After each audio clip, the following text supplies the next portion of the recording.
আপনারা গুলির সামনে আপনাদের বুক আপনারা পেতে দেন নাই, আমাদের আমির বুক পেতে দিয়েছে। আমরা শাহবাগে গিয়েছিলাম মিছিল করে, আমাদের মনে আছে আমাকে মিনিটে হুমকি দেওয়া হচ্ছিল, আর এক পা যদি সামনে আগায় গুলি করব, ব্রাশ ফায়ার করব, জাজরা করে দেব।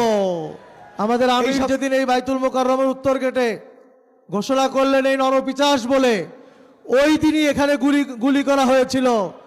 ওই দিনের মিছিলে আমিও ছিলাম, আমাদের নেতৃবৃন্দ ছিলেন, যারা গুলি খেয়েছে তারাও এখানে আছেন। আমরা শুধু সরকারকে বলতে চাই, আপনি ছিলেন লন্ডনে, স্বরাষ্ট্রমন্ত্রী ছিল ইন্ডিয়াতে, আমরা বলতে চাই আপনারা এগুলি দেখেন নাই, আপনারা গুলির সামনে আপনাদের বুক আপনারা পেতে দেন নাই, আমাদের আমির বুক পেতে দিয়েছে। আমরা শাহবাগে গিয়েছিলাম মিছিল করে, আমাদের মনে আছে আমাকে মিনিটে হুমকি দেওয়া হচ্ছিল, আর এক পা যদি সামনে আগায় গুলি করব, ব্রাশ ফায়ার করব, জাজরা করে দেব। এই সকল গুলির ভয়কে উপেক্ষা করে আমরা সামনে গিয়েছিলাম, আন্দোলন করেছি, নতুন বাংলাদেশ পেয়েছি। এই বাংলাদেশ আমরা এখন যা হচ্ছে তা দেখতে আমরা চাই নাই।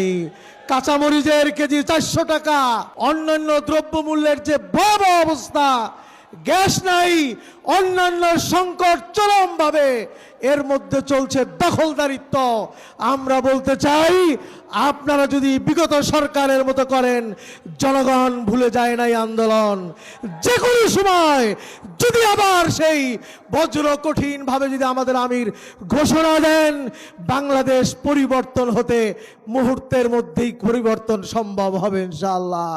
নতুন বাংলাদেশ হয়ে যাবে, আপনারা কিন্তু পালাইতেও সুযোগ পাবেন না।